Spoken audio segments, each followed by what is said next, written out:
Fundamentals of Palgwe 8. The first 4 moves are like the first 2 moves of Pal Gwe, where we have a down block, and always make sure this is complete before you start the next move. A down block, this leg comes back, huge circle, hammer fist. Just like Pal Gwe, this foot should be about 1 foot's width away from your foot. Just like that, like a little miniature back stance. And then a front stance punch, same thing on the other side. A down block completed, pull it back, same thing about a foot's width, hammer fist and front stance punch. And then we have a middle block. Here is a very important difference from other forms with this same technique. You have a middle block, and then you have this spear hand escape. Other forms have a front stance hammer fist. This form has a back stance back fist, and then a front stance punch. So let's look at the difference. In, say, Pal 3, we have a T block, or what is it, a scissors block, or a T, no, it's a T block. And then a spear hand, turn, hammer fist, punch. In Palgwe 8, this form, we have a middle block, spear hand, turn, back fist, back stance, front stance punch. If you do your stances properly, on Palgwe 8, you should be a full stance width over. Because Pal 3, if we can look at this line, I'm here, I do my spear hand in front stance. If I turn for another front stance, my left foot's going to end up on this line, like so. And then when I do a front stance here, I'm in the exact same line. In Palgwe 8, I start with a, say, back stance here. I do a front stance spear hand. When I turn, I'm in a back stance back fist, so I'm still on this line. Then when I do a front stance punch, as you can see, I'm over the whole stance width at the end, right? Then for this top bar, there's an important detail that a lot of people miss. You have this back stance neck jump. Here, someone's grabbed your wrist and you yank out. This foot should go 45 degrees. I'm going to do it facing the camera so that you can see. Say I'm on this line here. A chop. Christopher, could I borrow you, please, sir? Sure. And somebody grabs with their right hand, right there. And I'm yanking out of their grip just like that. And now my foot's completely off the line at 45 degrees. After which I step back onto the line for my elbow strike.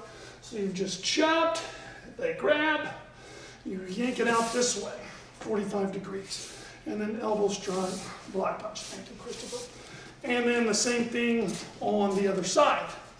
After which we have some important side kick readies. So over here I've done a chop, bang, bang, bang. Now to get to this side kick ready, you never pass this position. You're standing here and you come to an attention stance.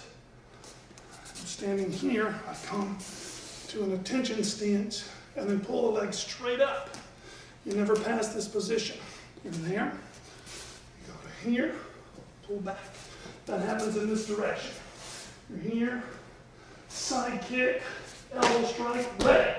The same thing happens here. You just pull this foot up, high block, down block, in this position, never here. You're here, leg comes straight around, side kick, elbow strike, freeze. Now you pretend somebody's coming to grab you from the back. So the left leg does all the work. You're standing here, you move away from this guy in your back, and you knock his hands away. Then you shoot forward with the same leg with a rib smash. And then you do it again. The right leg comes up, knocks the hand away, right hand rib smash. Then you step forward for a back stance inside lock. And at this point, I'll get Chris to help me again. The technique goes this way, back toward the flags, but we'll do it this way so that you can see. You've just done your rib smash, then he's coming with a punch, and I inside block this way with a back stance. Then I dive over his arm, catch it here, go into a horse stance here, and I hyperextend his elbow like this against my rib while I hit his kidneys. Let's do that coming from the other side so they can see the other side of that. He's punching, I inside block, dive over that hand, pull it this way to break his elbow while I hit his kidneys here, all right? Thank you, Chris. That happens going this way. And then, so let's take it from the very top. You're here, Side kick ready. Now I'm doing the actual directions. Side kick, elbow ready. Step straight up, never a suspended leg. Side kick, elbow freeze. Step away from the bad guy, knock him away. Step into him, rip smash. Knock him away, step into him, rip smash. Inside block, here's where I dive over his arm. Catch it, break it, elbow strike. Here I come up for like an interim ready position. For this next move, I want to chamber up and crossed, because I'm coming down at 45-degree angle on two bad guys' collarbones, like that.